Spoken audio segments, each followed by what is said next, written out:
Hello, we're glad to have you join us. This is Nationwide. I'm Ruth Aguela. President Bola Tinubu has departed Bissau for Nigeria after attending the 63rd Ordinary Session of the Authority of ECOWAS Heads of State and Government, which saw his emergence as chairman of the authority. We'll bring you full details in subsequent bulletin.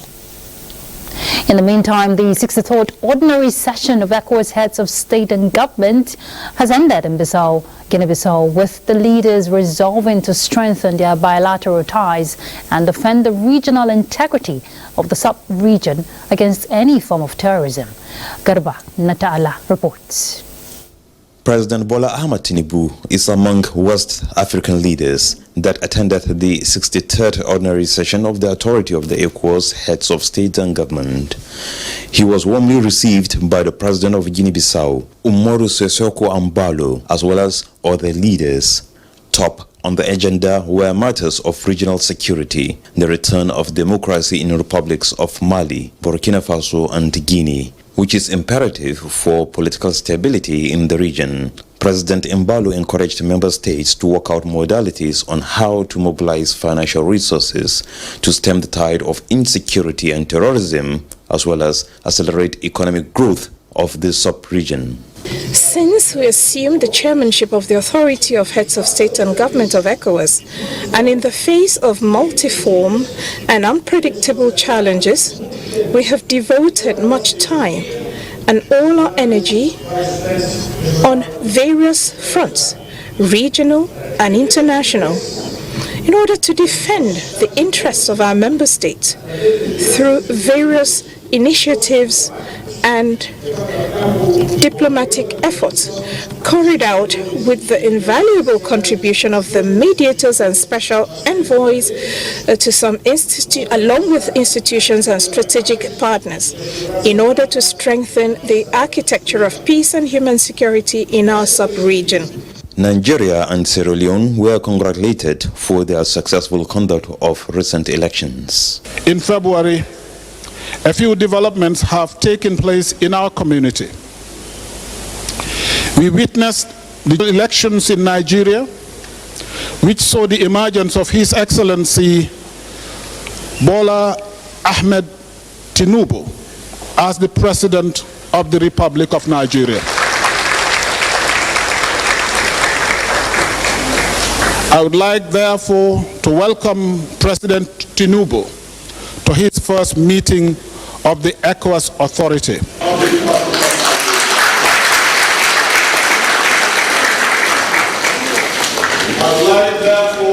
On behalf of the community institutions, I would like to extend our felicitation and best wishes in piloting the affairs of Africa's biggest economy and the largest country, the Federal Republic of Nigeria.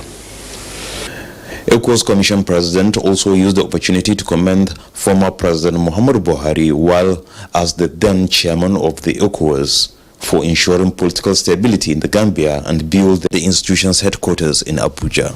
At the end of the summit, President Tinubu was elected as the next chairman of ECOWAS from July 2023 to 2024. Let me first and foremost commit myself to the principle and rule of law. We had a lengthy discussion this morning. Till now, we must be firm on democracy. Democracy being the best form of government.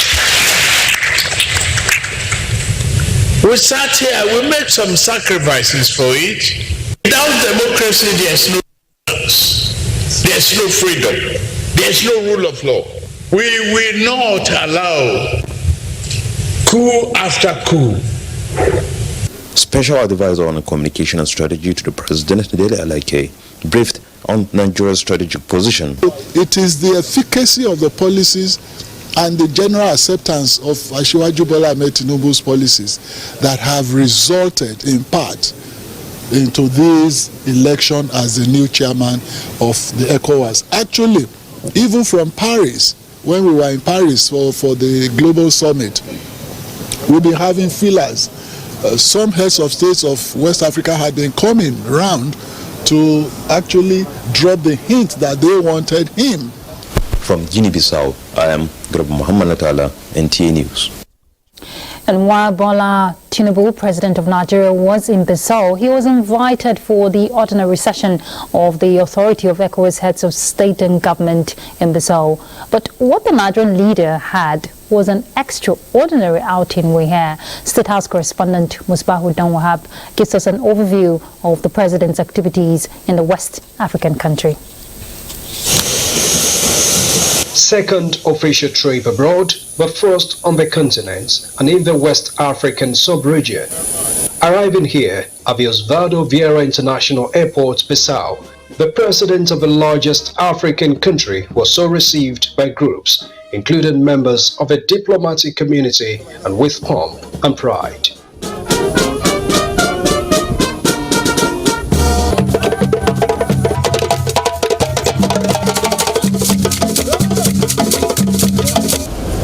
A visit for a regional mission, but first on the mind of the commander-in-chief was to see the well-being of the Nigerian troops who have left their homes for more than a year to contribute to the peace and stability under threat here.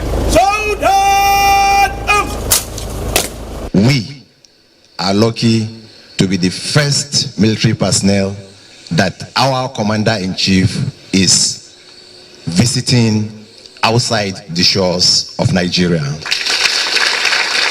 Your Excellency, this is one of the many peace support operations that Your Excellency has granted approval for Nigeria to participate in. Like I mentioned earlier, we have the highest contingent here of 178, Your Excellency. We are very proud of you.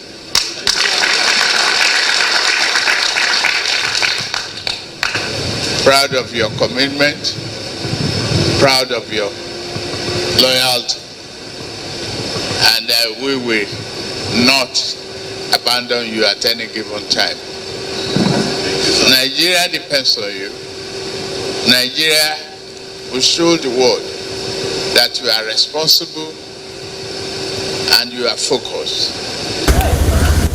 To the main mission, a new man on the block arrives to take his place in the authority of ECOWAS Heads of State and Governments. The host president and outgoing chairman of the authority, Umaru Sissoko Embalo, and ECOWAS Commission President, Omar Aliyu Toure, led the way. Welcome. You are the most expected, was the reading of the atmosphere. I would like, therefore, to welcome President Tinubu to his first meeting of the ECOWAS Authority. Attentively, the astute politician followed the deliberations around issues of regional integration. Security, economic and financial matters were prominent. But it was all going to end on his table. President Tinubu, on his first appearance, got to the driver's seat of the bloc. New seats, new nomenclature, and a new vigor for ECOWAS. This time, a warning to exploiters.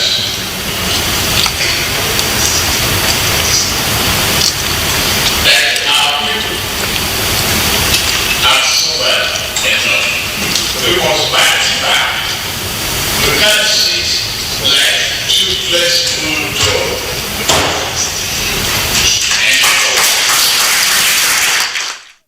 As he departs Bissau, President Tinubu's ability is not in doubt amongst his colleagues. The world is only waiting to witness the new heights this new leadership leads to. From Bissau, Musbau, then Wahab, NTA News. Tax reforms represent a functional strategy of a country's fiscal consolidation and governance. For the sole purpose of being on track in the area of revenue generation. Issues like multiple taxes, revenue collection, as well as low compliance and resistance by taxpayers formed discussion on NTA's Good Morning Nigeria to proffer solutions in high-cost administration. Ibrahim Den Hamidu reports. Guests on the program were in support of the executive orders on tax reforms in Nigeria by the president, describing the move as in good shape. Those executive orders are highly commendable.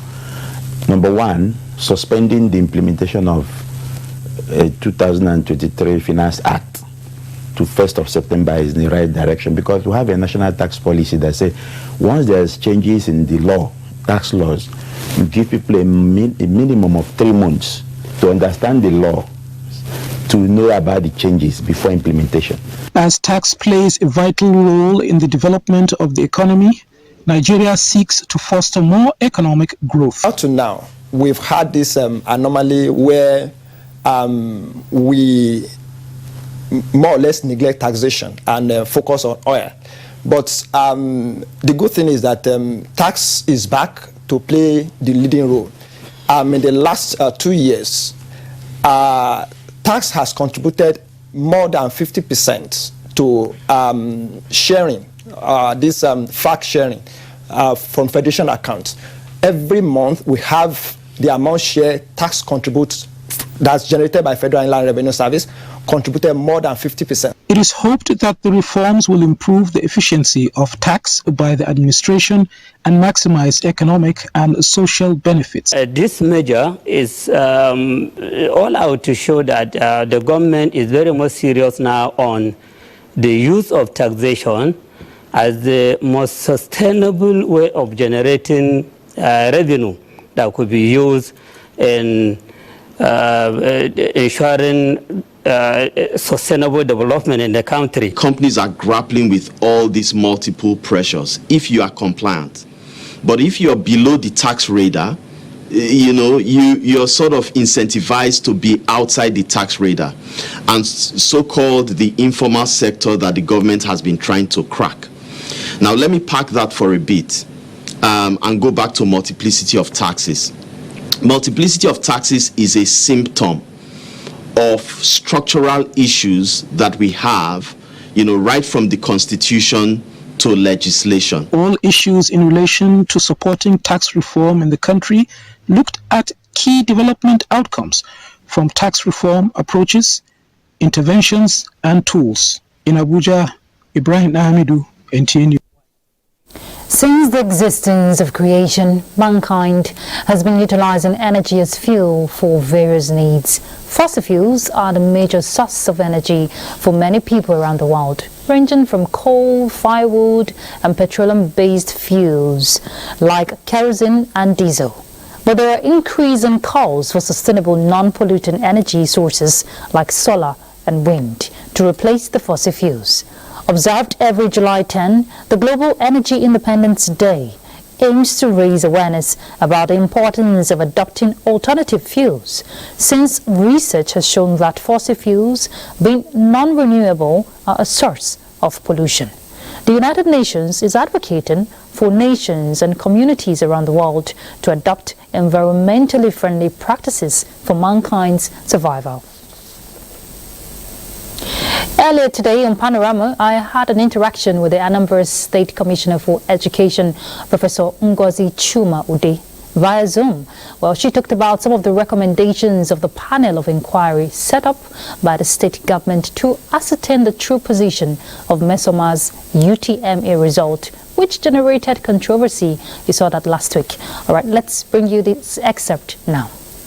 I'm sure you were part of the committee set up by the Anambra State government, and they came up with their findings and must have made some recommendations. Tell us, what was the committee's recommendations to forestall such future occurrence? The major recommendation actually is rehabilitation of Mesoma, which the governor has given a go-ahead order that she be handed over to a guidance counselor who will rehabilitate her, because as it is at this particular point in time, Mr. Governor is no longer interested in trading blames. The deed has been done. All we want to do now is to reclaim our child and bring her back, because this is an act of delinquency. And if we let her go, if we don't take time at this particular point in time, we will lose her completely. So the governor has ordered a counseling session for her. In fact, series of counseling sessions, but we have started with the state guidance counselor. So I think that is our major. Then the other one is that she should apologize, which I know she has. The father has already done. They have apologized. But ordinarily, it is the counseling that is our issue right now. We want to bring her back. We want to redirect her consciousness. We to ourselves, our systems, and to know that whatever we give is what we receive. It is time to let ourselves fashion out ways of improving the lives of the future generation by setting good, solid, and sustainable examples, by living lives worthy of emulation. It is not just about Mesoma, derailing. It is about the whole generation coming behind us, derailing too. We have a lot of work to do, a lot of orientations to do on the generation that is upcoming and on ourselves too. We are not going to lay the blames on the door of the parents alone. The children have peers out there, and you cannot overrule peer influence in their lives. And okay, parenting too, but then not really that. We also include the quality of teachers and the quality of teaching. What goes on in the classroom situation, then what goes on in the home situation too. It's a part of nurture controversy. This we shall all take care of. But what we are at this present time looking at is, how are we going to get these young ones to know, to discern between good and bad? We can only do that if we are able also to delineate between good and bad. So I am not going to lay this blame solely at the doorstep of parenting. All right, that was the Anambra State Commissioner for Education there talking about the Mesoma's issue that generated controversy. We're going to break now. You stay tuned.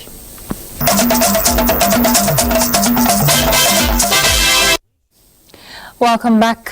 Data from the World Health Organization shows that cervical cancer is the second most common after breast cancer in Nigeria, with 12,000 cases diagnosed annually, as well as 8,000 deaths. This translates to 33 new cases and 22 deaths daily. Worried by the alarming figures, the Nigerian Institute of Medical Research and other partners are training young women how to end the scourge through the 4 Girls and Women initiative. Hingano John Adams will tell us about it. It is a cancer that affects their gender, and after a month's innovation boot camp powered by NIMA and its partners, these young ladies have reeled out brilliant ideas of how they intend to save vulnerable women by ending cervical cancer in Nigeria. We have over 100 volunteers across Nigeria, which make our work sustainable. As the 4th most common cancer among women globally, statistics show that 1 life is lost every 2 minutes from cervical cancer. This is worrisome, and experts here are unanimous that the narrative must change. This is a disease that is almost 100% preventable.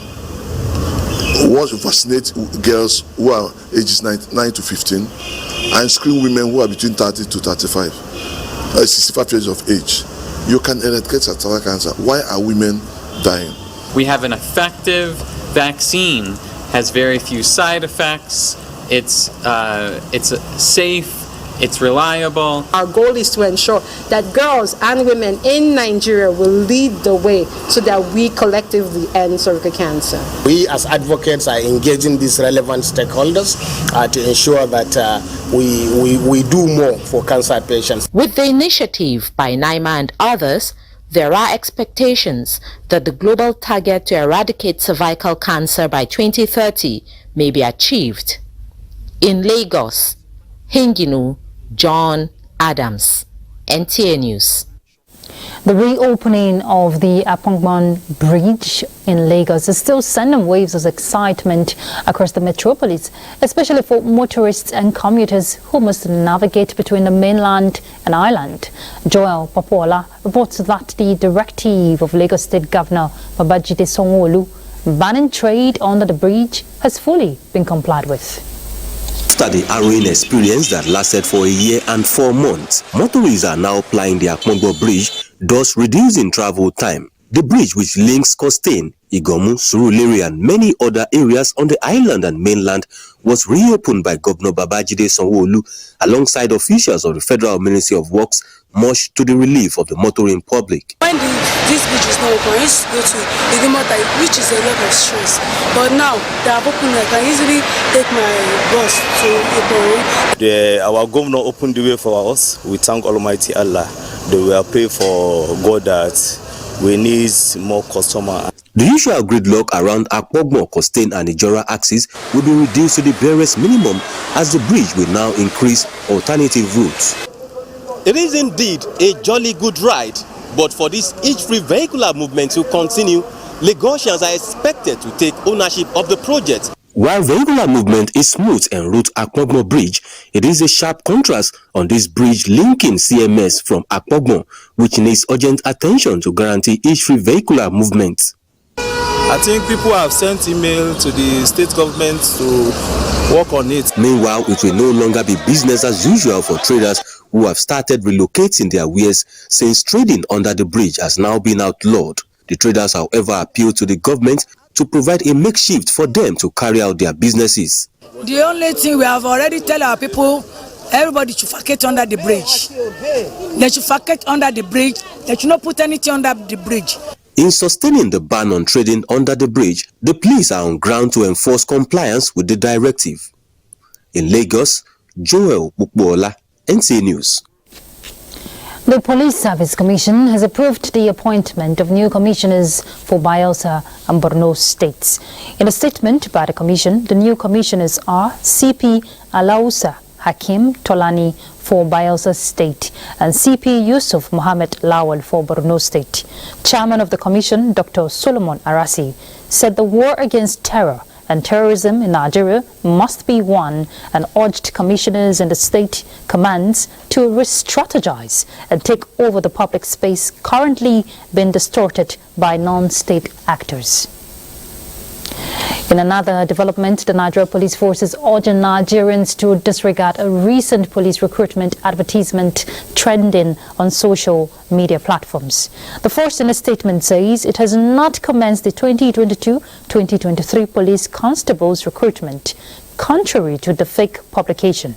The force assures Nigerians that the commencement of the 2022-2023 recruitment exercise will be announced via the official police recruitment website, e-recruitment website rather. Meanwhile, the Acting Inspector General of Police further restates the commitment of the present police leadership to a standardized recruitment process with a view to having more competent and suitable recruit intakes into the policing system in Nigeria. Borno State government has banned metal scavenging across the state until further notice. Governor Babagana Umar Zulum announced this following discovery of large number of metal scraps believed to be dismembered parts of government property. Governor Zulum, who was on tour of projects within the metropolis, came across large quantities of metal scraps, a substantial number of them believed to be property belonging to federal authorities and Borno State government. In an interview, the governor noted that in the last few years, about 1,000 people have been killed in the state as a result of metal scavenging, adding that people go to extremes in the business, with some allegedly stealing public property.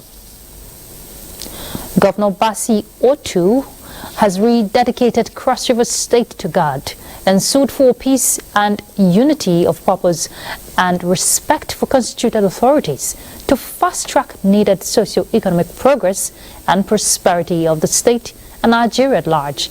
This was the standpoint of the governor at the Maiden Solemn Assembly in and fasting program of his administration. Justina Etim reports. Was a spiritual gathering of a cross-section of cross-variants, friends of the states, political appointees, and the political class amidst praise, worship, prayers that rekindled the hope of the people that progress is in the making. As the congregation invoked God's blessings, healings, and restoration of Cross-River State and Nigeria. The state's governor, Senator Basio II, who took one of the Bible readings, gave assurances and words of encouragement to the people with a promise to include the solemn assembly in the state's government's program calendar. I know all the people you put together in office will not be able to do this job without all of you coming together.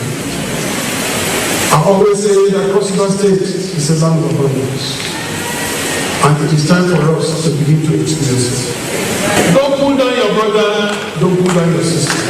Because if you do, then you might not attain that particular pedestal which the Almighty God wants you. Harping on the theme of the solemn assembly, "O God, heal the land," the initiator and wife of the governor, Reverend Eyongwan Otu, explains the reasons behind the program. Now, stories of war, calamity everywhere, armed robbery, rape, insurgency, ritual killing, pulling one down, and hatred in our midst, which shouldn't be so. Most symbolic were prayers for the governor and his wife, as well as other leaders, encouraging them to shoulder the enormous task before them. In Calabar, Justina Etim, NTA News. The Nigerian Christian Pilgrims Commission says it will continue to advocate unity, peace and national coexistence amongst Nigerians. Executive Secretary of the Commission, Reverend Yakubu Pam, stated this while interacting with the media in Abuja. Reverend Pam also used the occasion to assure Christians and indeed Nigerians of an improved service delivery in the pilgrimage exercise in Israel and the Kingdom of Jordan. Our new headquarters, which is about 40% already now, to be completed this year and to be dedicated this year. It's a very big building with a big hall, a cathedral taking about 2,500 and taking pilgrims, and also an accommodation that will be inside it. And so we are hoping by the special grace of God we'll have that. The greatest of all is to make sure that we have a good planning from the challenges that I have had in the past 3 years. I'm putting things together to have a standard planning for this organization. Pam, who is now 3 years in office as the Executive Secretary of the Commission, commended the staff for their support since his assumption of duty. Honesty is a virtue which is mostly learned from parents, societal values, and religious belief. This virtue was exceptionally displayed by a Nigerian female pilgrim from Zamfara State, Hajia Aisha Muhammad Yanguru, who recently handed over a huge sum of money she found in Makkah to the relevant authorities. Jamilu Ibrahim was in Bongodo local government area of Zamfara State, where he had an interaction with this woman who displayed her sense of high patriotism and honesty, who just returned also from the Holy Land. Let's see that. The story of a 2023 Nigerian female pilgrim, Haji Aisha Yanguru Nahuche, who handed over a huge sum of money she found in Mecca, Saudi Arabia, recently went viral on social media. The 55-year-old pilgrim, who hails from Nahuche district in Bongodo local government area of Zamfara State, according to the National Hajj Commission of Nigeria, voluntarily handed over the lost but found $8,000 to the relevant authorities for onward transmission to its rightful owner. Expectedly, the pilgrim, who just returned to Nigeria, has been receiving commendations from within and outside the country. It is indeed a double celebration for the family members of Hajia Aisha Yanguru and indeed the Nahuche community at large. And they are not only celebrating her safe return from Mecca, but also jubilating her exceptional display of honesty while in the Holy Land. To shi yasa muka gode ma Allah We feel very elated by the action of our mother. This is one of the good virtues she has inculcated in our minds. She always leads by example. Allah ya ƙara yawata mana irin wa'annan bayan Allah. Hajiya Aisha Muhammad Yanguru Nahuchi says she came across the money during the circumambulation of the Holy Kaaba. The monies were contained in a travel purse, so I took them to my room. I could not get rest of mind until when I eventually handed them over to the officials of the Zamfara State Hajj Commission in Mecca. My action was purely out of fear of God and my quest to have an acceptable Hajj. The district head of Nahuchi said Hajiya Aisha has made the community proud. We commend this widow for her exceptional sense of honesty, which makes our district proud. In fact, she deserves to be honored for others to emulate her. Hajiya Aisha Muhammad Yanguru Nahuchi is widely celebrated as the Nigerian Pilgrim of the year 2023, who deserves to be appreciated and recognized by the appropriate authorities. In Gusau, Jamilu Ibrahim, NTA News. That's the true spirit of Nigerian, and she deserves all the accolades, don't you think so? Let's go on a break. We're back.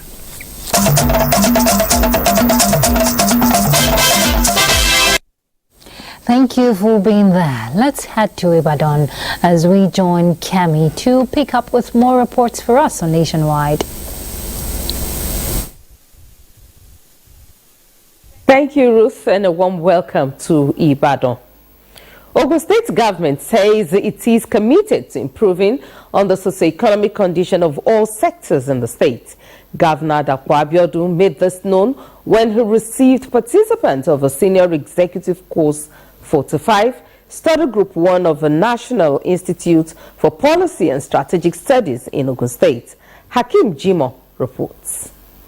The participants began the week-long study tour with a courtesy visit to Ogun State Governor Dapo Abiodun, who promised to collaborate with relevant stakeholders and groups to grow the economy of the state. To have a focused and qualitative, governance and create an enabling environment that will allow public-private sector to thrive in our state. In his thought-provoking interactive sessions with heads of ministries, departments and agencies, participants were taken through the various giant strides embarked upon by the state government in all sectors of the economy, wrapped in its Ishaya mantra. The participants took time to visit traditional rulers across the state where the advisory role of traditional institutions was underscored.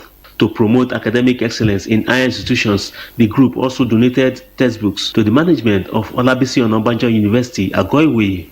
The theme leader, Professor Oluwafunmilayo Paramalam, who commended Ogun State government for the warm reception, speaks on the take-home. Nigeria has to industrialize in a manner that is environmentally sustainable, but in a manner that suits the peculiarities and is relevant to the needs of our people. The participants embarked on facility tour of ongoing and completed projects across the state, including Gateway Agrocargo International Airport, Abeokuta Interchange City Gate, and Onijogojogo Mini Power Plant. Theme of the week-long study tour is industrialization, climate change and energy security in Nigeria, issues, challenges and prospects. In Abeokuta, Hakim Jimo, NTA News. The Nigerian Television Authority is set to brace up with latest technique through information communication technology. Executive Director News Ayo Adewuyi said these during an extended meeting of Ibadan Zone held at NTA Ibadan Network Center.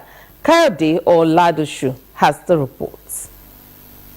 It was an interactive session between the Executive Director News of the Nigerian Television Authority, NTA, and heads of NTA stations across Ibadan Network Center with the motive to enhance service delivery to the entire citizenry of the coverage area.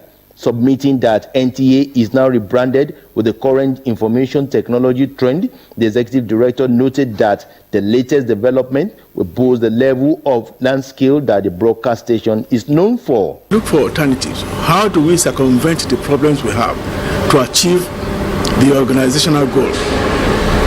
And that is the way we want to work now. We want to be the modern leaders who will not just sit back because of a little problem. We want leaders who will be able to drive the running of their organizations, with the modern tool of communication. The meeting is part of paradigm shift embarked upon by the management of NTA in Ibadan. Kayode Oladoshu, NTA News. And that's it from Ibadan. Nationwide continues with Ruth in Abuja. Thank you, Kemi. Apprehension is intensifying in Lokoja, Kogi State, as the water level rises at an alarming speed. Authorities are urging residents in flood-prone areas to take immediate action. Jonathan Omajali has more on the situation and government's efforts to mitigate the impact of another potential disaster. Residents of Lokoja are eager to erase the memories of the disastrous year 2022.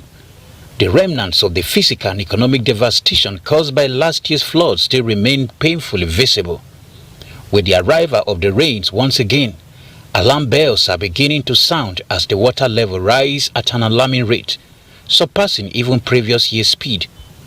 The area manager of the National Inland Waterways Authority in Lokoja, Titus Adoja, has warned that another catastrophe is looming over the confluent city.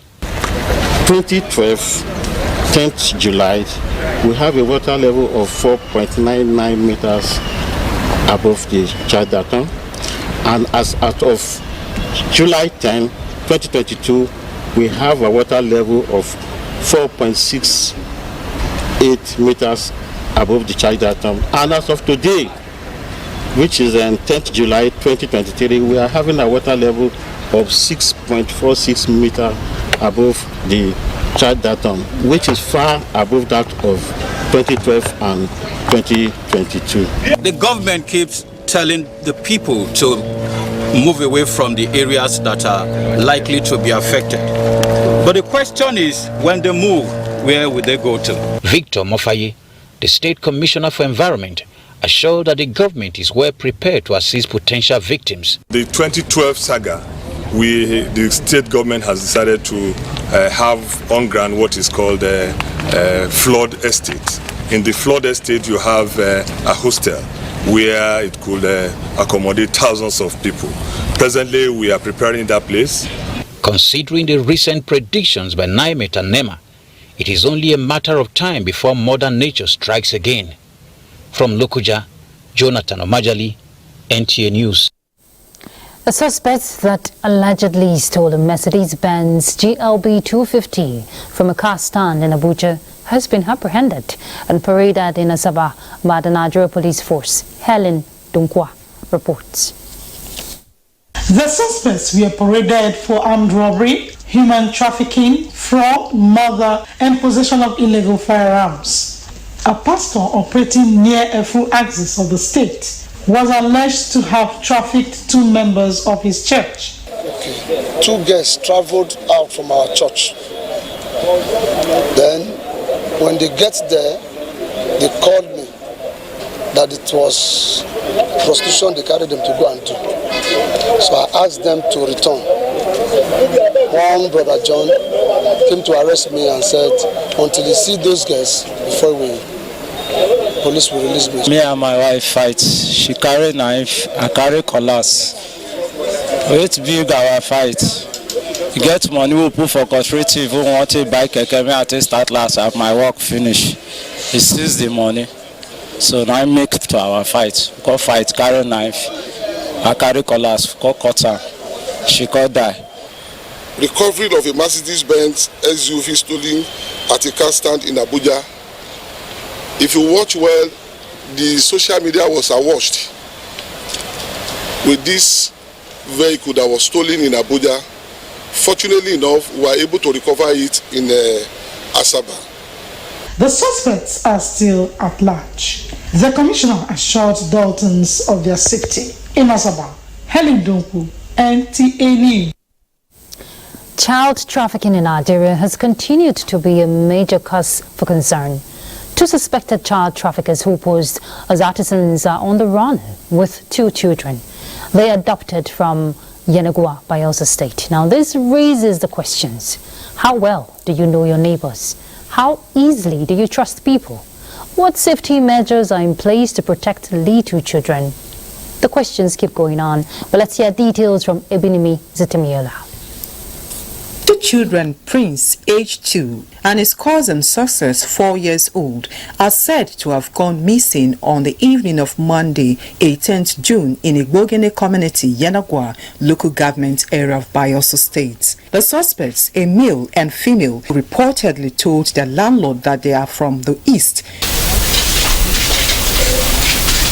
The suspects were said to have moved into this particular building just 5 days before the children got missing. NTA gathered that the male suspects came in the guise of an artisan who has a job to install POP fittings not far from the community. He therefore pleaded with the landlord for a 3-month tenancy agreement, time enough to complete his job. Moved with pity, the landlord agreed. Soon after, a female whom he introduced as his sister joined him. The person who do this thing, he just come to rent our house. Now our tenant, he just come for just how many days? As for me, I just see the man for just 2 days. Consider where everybody they cry. Me self the thing just shock me. Me self I can't follow them cry. Nowhere where we never go would they find the children there. The unsuspecting neighbors received them with open hearts. They availed them of the use of their personal effects and their children to run errands. So on that fateful Monday evening, pretending to assist the nursing mother, they executed the nocturnal plan of running away with the children. When she first come, she said, find children them. She can't snap them. She snapped my daughter with the boy and the small one with the aunt. Just the way she just did free. See that Monday when I can't go church, I did for church. My sister can't call me around all this 7 day. My other sister called me say since our neighbor carry my daughter with our son go buy something or say they never come back. I said since when? She said when night never dark. Without close, I thought already they come back to enter motor. I can't run back to church again. Come tell my pastor. He can ask me, waiting up. I can't explain for us. Now people they will take our own sisters, our own person. Now they betray us like this. So because when they not get bed, say now my sister carry bed spread with her own heart, give them say make them go spread for their house. They sleep. Will not do them any bad, but they can't finish our children. That be their problem. They carry them go till today. We never heard anything from our children. The incident has left both mothers of the children and their grandmother devastated and miserable. For a grandmother to lose 2 children like that, it's not very easy. Since from the day where the thing happened, even churches to churches now, so we don't go this Bayelsa, they are telling us things. But I still want the government to see for one way or the other. Anyhow them go fit. Please, I beg, make a way to find my children for me. And she's 4 years old. Now only she did my life. Maybe say I get a person maybe say they close to me. Not get another person say just do what I say, make I kill myself. Make I just die go because without my picking that the world is so useless to me. Say so I just need my baby back. I need my children back. That little boy, that's my small boy say. I need them back now. Then they give us joy for this house. The first grandchildren for the house. Investigations into the matter are ongoing. Let's be vigilant while we still can. Let's take sports update. We begin with volleyball. Nigeria beat Ghana 3-0 with a 25-10, 25-15, 25-10 to lift the women's trophy at the 2023 Africa Under-21 Nations Volleyball Championships on 3 in Niamey, Niger Republic on Sunday. Team Nigeria went through the entire tournament without dropping a single set to be crowned champions while beating Ghana twice in the mix. Head coach of Nigeria Under-21 women's team, Rekia Mohammed, expressed her happiness over the victory. This is the first time Nigeria is picking a trophy in the underage championship. So I feel so happy. The Ghanaians came all out to play the Nigerian team. But the girls showed them that Kakino be leader. And now to Scrabble. Enoch Nwali has emerged winner of the 10th edition of the Governor Indiri National Scrabble Championship. Timinepri Ohia reports that Nwali defeated the defending champion, Nisikat Etim, with a plus 705 cumulative spread points after winning 12 out of 15 games played. I feel very hopeful that we are going to do well and bring back the trophy. This is the last tournament they will be playing before they go out to the world. And to basketball, Nigeria men's basketball team, the Tigers, beat Mali in their opening Group B game at the second edition of the 2023 Viva Abrocan holding in Angola. In Sunday's encounter, the Tigers emerged victorious with a 62-56 point win over the Malians. In the next few hours, the Tigers will battle host Angola in the three-team group. And finally, to tennis, 16-year-old Russian Mira Andreeva Wimbledon run ended in controversy after she was docked a point for throwing her racket. The qualifier, who had already been won for hurling her racket after losing the second set, received a point penalty that gave Madison Keys match point in their fourth round encounter. Andreeva went on to lose 3-6, 7-6, 6-2. With sport update, Suleiman Musa, NTA News. That's Nationwide. Thank you very much for your company. Do have a beautiful evening ahead. I'm Ruth Aguela. Bye.